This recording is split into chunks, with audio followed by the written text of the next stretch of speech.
Done. Good morning, students. Today we are going to do a chapter of business studies, that is BST. So the chapter which I will be doing today is chapter number 10, financial markets. So let's start. Okay. So before directly jumping into financial market, we have to understand certain concepts. Okay. So let's go. So these are the two broad categories of any economy. Okay, economy. So what are they? On the one hand side you have the households, and the other hand side you have the investors. Now here is the role of the financial markets. Okay, who are the households? Households are general people who earn the money and they have the behavior of saving that money. Maybe a salaried person, what he will do, he will try to save his salary, a percent of his salary as savings, maybe in a bank. Or the other thing which he can do is he can purchase some securities, maybe shares and debentures. Okay, so generally they have the tendency of saving. Now on the other hand side we have investors. These are generally business firms. Okay, what they do, the amount of money that is saved by the households, they park it with the bank maybe. Okay, they deposit the money in the bank maybe, or maybe they will purchase shares and debentures. That money is received by these business firms. Okay, maybe ITC, maybe Reliance, Jio, and so on. Okay, and what they do, they are known as investors. Now in return, what will the households get? They will get a interest rate maybe, an appreciation in their savings maybe. When you open an FD account, what will happen? You will get a maturity value. In that maturity value, you get interest. Okay. Same way you buy the shares and debentures of a company. What will happen? You will get dividend when the company makes profit. Okay. So from here, from this diagram, we can understand that what is financial market? It can be bank. Okay. So what happens is it creates a link between these two sectors of the economy. Okay. It acts as a link between the households and the investors. I hope that is clear. Okay. So a financial market helps to link the savers and investors by mobilizing funds between them. Mobilizing. Okay. The savings will be transferred to the investors, the business firms or business houses who will utilize them in the most optimum way. Okay. After that, what will happen as a result of this transaction? Okay, this whole transaction, the households will get a return offered by the investors. Okay, and on the other hand, what will happen? The investors, they get this fund from the bank maybe, or when they purchase shares and debentures, the fund, the capital which they get, they will utilize it in the best possible manner. Okay, so that was financial market. So now we will try to understand what are the functions of this financial market. So first function itself, as we learned just now, was mobilization of funds. Okay, so the funds, the households are the here. They have the nature of saving. So all these savings that will be mobilized through the financial market to the investors. Okay, so mobilization of savings and channeling them into most productive uses. Now when this amount of money, the savings they have done, they will park it in a bank maybe, or they will purchase share and debentures. As a result of which, what will happen? The investors will have the capital amount of money, and so those investors, they will invest maybe, or they will put that fund into a proper use. Okay. Second one is facilitating price discovery.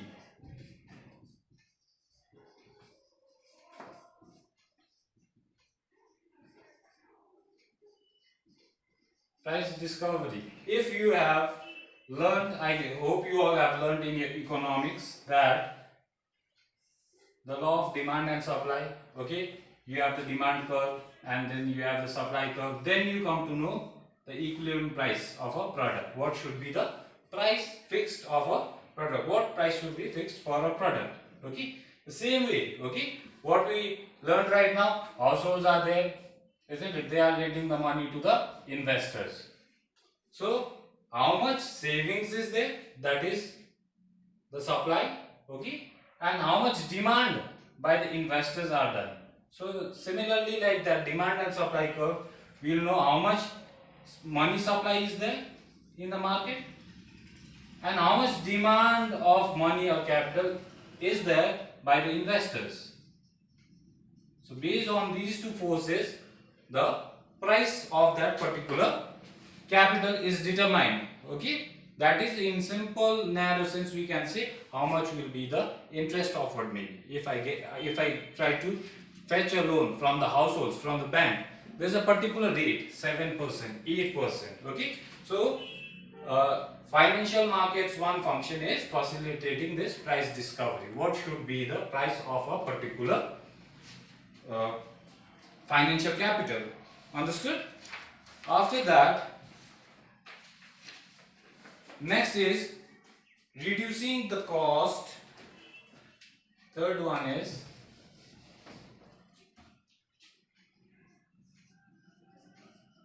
reducing the cost of transaction. Okay, how this function is performed is households are there, they have a particular amount of savings that is channelized to the investors. Okay, so the households don't have to find where I will, to whom I have to give the money. On the other hand, the investors, they don't have to look here and there from where they are going to fetch the funds. So this function is performed by the financial market. As we already learned, it acts as a link between the households and the investors. So households also know they will maybe park that money in a bank or they will buy shares and debentures. So they know where to invest that money, and investors also know where is the source of the fund. Maybe they will take a loan from the bank or maybe they will issue shares and capital. So the cost of transaction, both the households and both the investors, they don't have to look for each other. So this results in the reducing of the cost of transaction. Okay. Further, when we talk about the capital, okay, capital is derived by a firm in two ways, from two markets. One is the money market and the other one is capital market. Okay, so now we'll learn a little bit about these markets.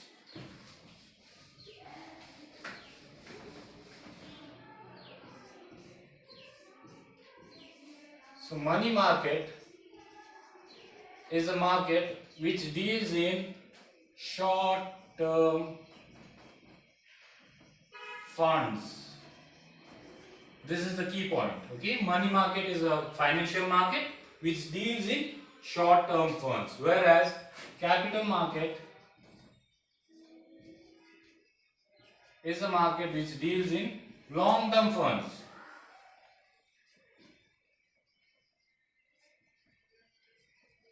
Okay, these money market instruments, this money market is used by investors or business firms to meet their working capital needs.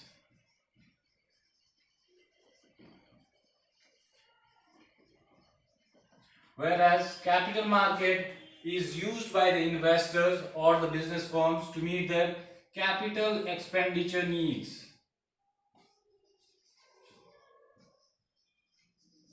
When we say working capital needs, so what does it mean? Working capital means when you conduct a business, there are certain costs which incur on a day-to-day basis. Maybe you have a factory, you have to pay wages to the labor, okay? You have to pay for the raw materials, you have to pay for maybe stationery and all those things. Okay, day to day life of a business. Okay, so the amount will also be small, isn't it? Working capital required.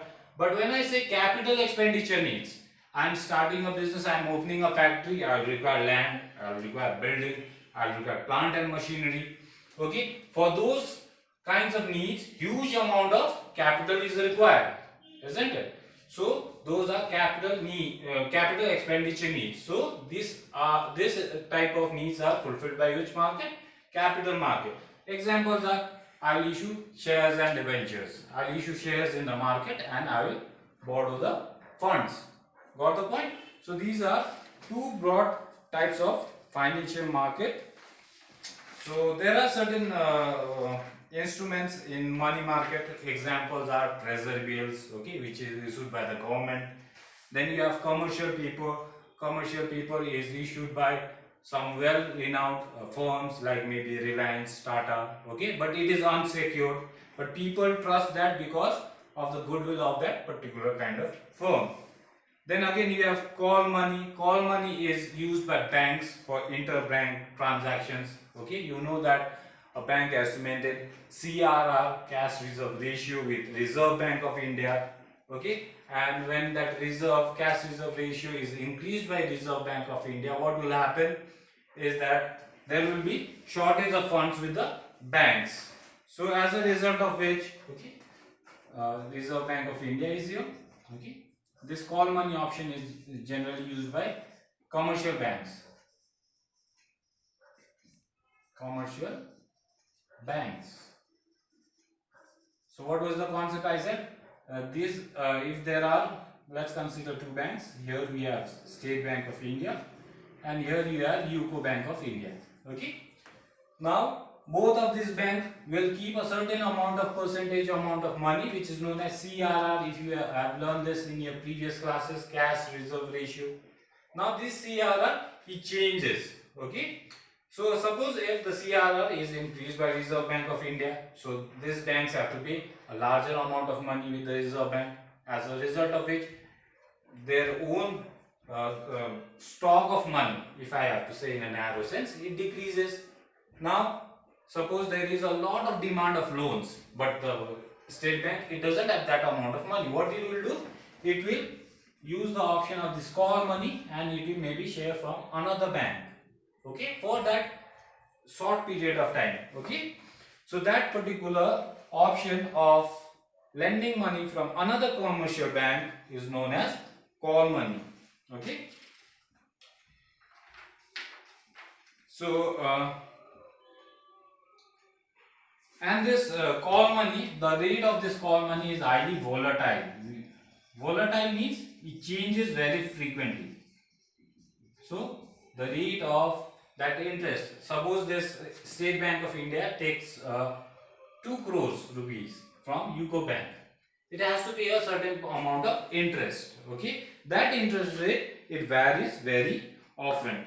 Okay, then you have many other kinds of instruments like commercial bill, then you have certificate of deposit, okay, which we are going to do in our upcoming classes. So for today, this much. Okay, so short recap: financial market. To understand financial market, we have to understand the two sectors of an economy.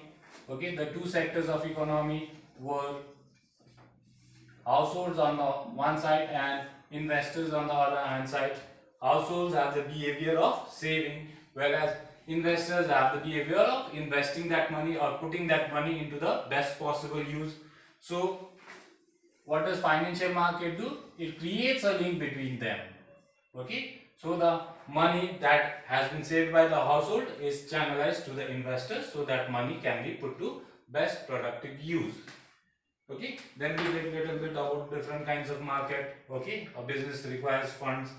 One is working capital needs, another one is capital market needs. This amount of money for working capital needs is less. For capital expenditure, huge amount of money is required. Okay, so working capital needs are met by business firms from money market, whereas business firms have to depend on capital market for capital expenditure needs. I hope this class was helpful in clearing your doubts. So we'll meet in our next class. Thank you.